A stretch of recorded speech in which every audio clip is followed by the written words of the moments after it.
A reading from Exodus, chapter 33, verses 17 through 23.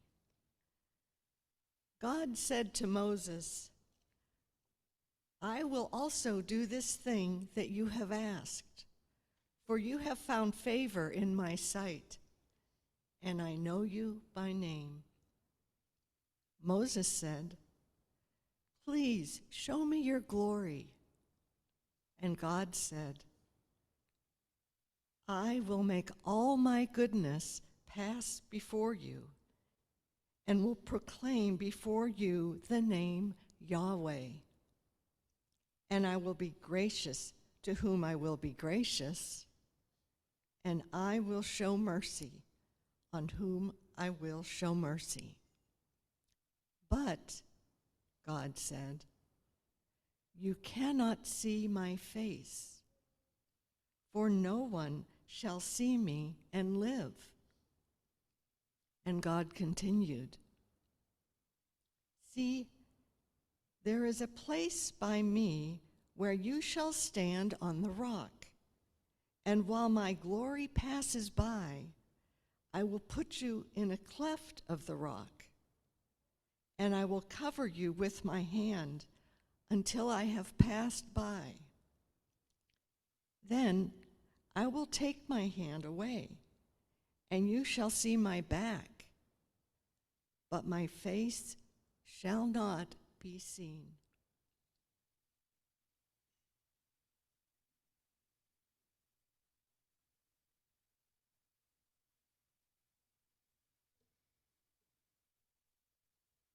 Let's start with a poem.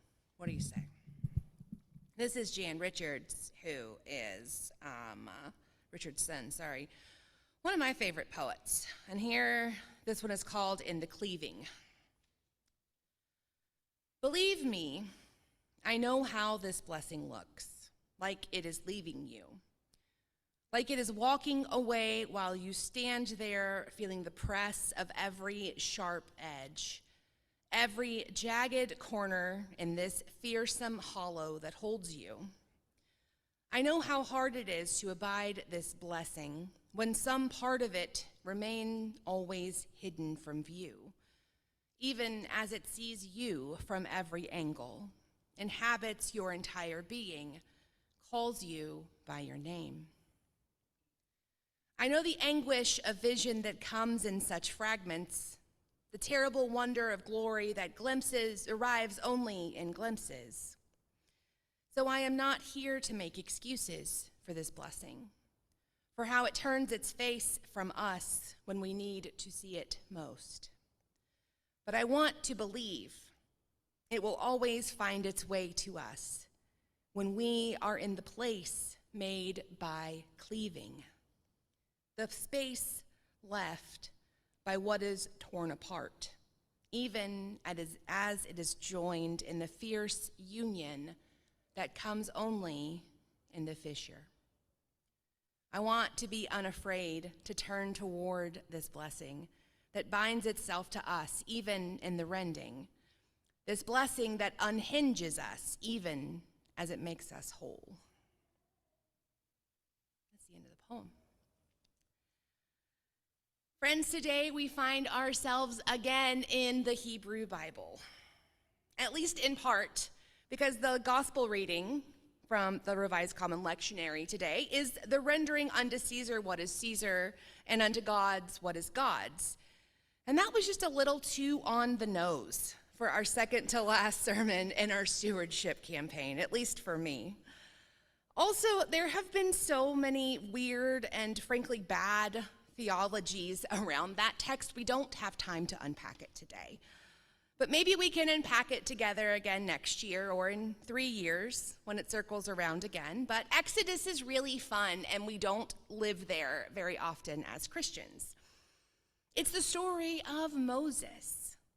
Moses, who was born into persecution, put into a basket by his mama for protection. Moses was found in the basket in a river by an Egyptian princess. He was raised as royalty. But when Moses discovered a burning bush speaking to him for God, he discovered who he was, not, in fact, a prince, but his role was to liberate the Hebrew people from slavery in Egypt. In Exodus, we have plagues, and we have fires, and we have wandering, and we have wilderness, and we have idols. And this text finds us with Moses and God having one of their fireside chats. And I wrote that without thinking about the burning bush. That's funny. Good for me. The 10 Commandments have just come down from the mountain twice because Moses got mad and smashed the first set. And God and Moses just dealt with the people who have built an idol. And now Moses is asking God, hey, it's been hard. What's next? Will you accompany us to the promised land? And they go back and forth, and God finally relents and is like, okay, fine, I'll do it. Only because you have found favor in my sight, and I know you by name. But Moses isn't done with his requests, which are now sounding a little bit like, if you really love me, you will. And Moses asks to see God's glory. And God knows that that's too much for Moses. In fact, God says it, no one can see my face and live. But God makes a deal with Moses of, hey, I'll slide you in this little cleft of rock, and I'll cover your face with my hands, and you can watch me as I walk away.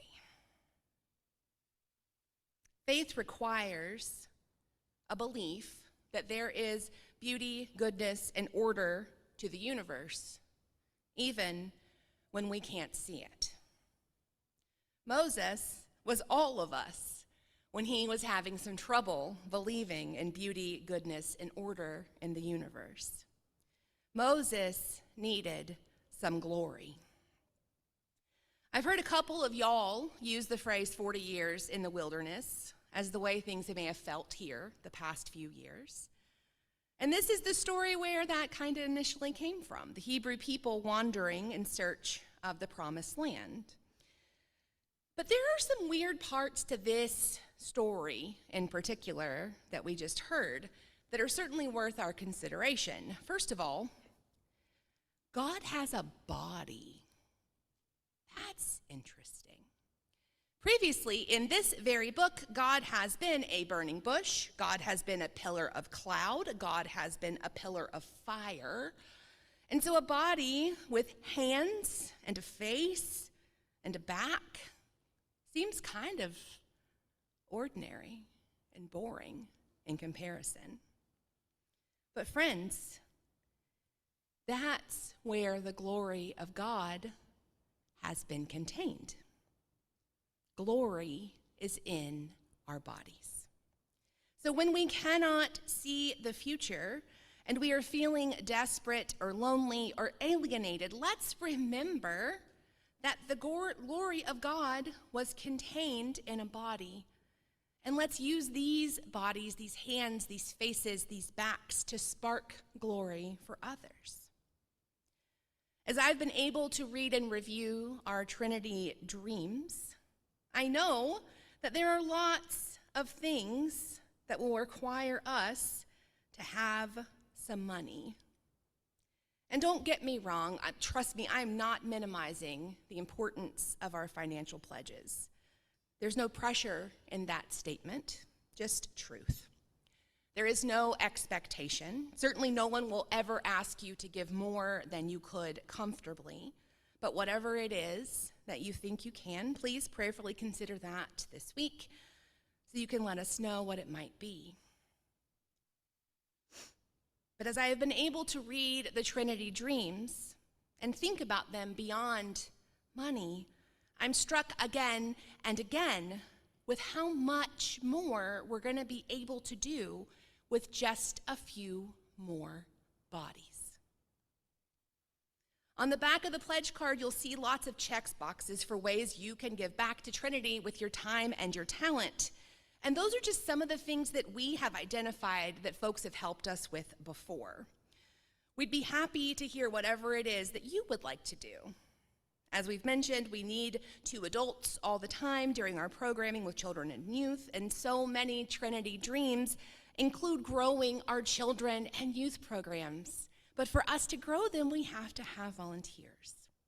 We are setting up a breeze training. We'd love for you to come and be trained on that. And these are just two small examples. There are so many more ways that we can use this incarnation for good. So when, friends, things get hard and we are looking for that glory, let's figure that we are the glory. When we are figuratively wandering in the wilderness, seeking something solid to hold on to, let's remember that even the God of Abraham's glory was embodied. Let's remember that the only way out of the wilderness is through the wilderness. And let's use these bodies to work for glory and love and peace and hope.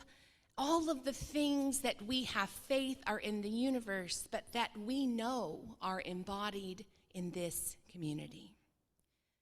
Siblings, our glory is not somewhere up in the sky. It is as close as our very breath. And when we can't see that beauty or order or goodness, let's lean into these glory-filled bodies to build out something wonderful. And that is good news. Amen.